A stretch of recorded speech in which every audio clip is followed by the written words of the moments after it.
in essence, I'm just really showing people what my way of life is.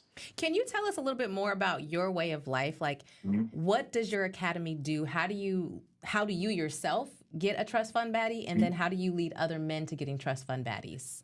I mean, of course, so in terms of the academy, we're helping men with their dating psychology. Because a lot of times, right, these are successful guys. Because that's really the first step of anyone that wants to attract anything or anyone of a high level. You also need to be, a high value man Mhm. yourself. And so our biggest thing is, making sure that these gentlemen are in a lot of ways, make sure they're invested in themselves. They're already in good careers. They're taking themselves care of themselves physically, mentally, spiritually, and the biggest thing here is just, part of on top of the confidence, being able to just put yourself on the same psychological level. I think a lot of times we just in life, we tend to put other people on a pedestal.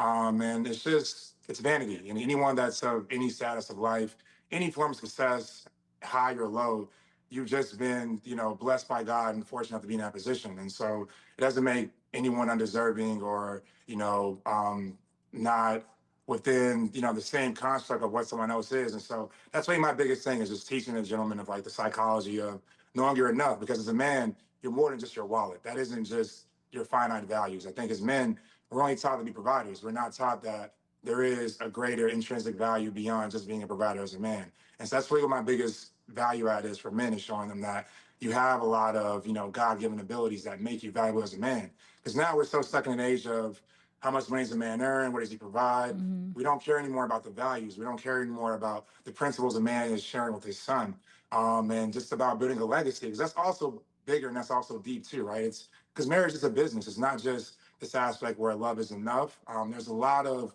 underlying factors that go into that, and so part of even not just the way I live my life, but also in terms of even my dating life, my experiences, what I've gone through. I know that I come from a certain background where I'm not from a two-parent home. When I'm dating, I'm looking for women that are from a two-parent home. There's certain things that I know I have imbalance of, whether it's psychologically, behaviorally. And so that self-awareness, I want people to be aware of that. And then also apply that to how they date, to the people that they also date and surround themselves with. What does the soft life for a man like you look like?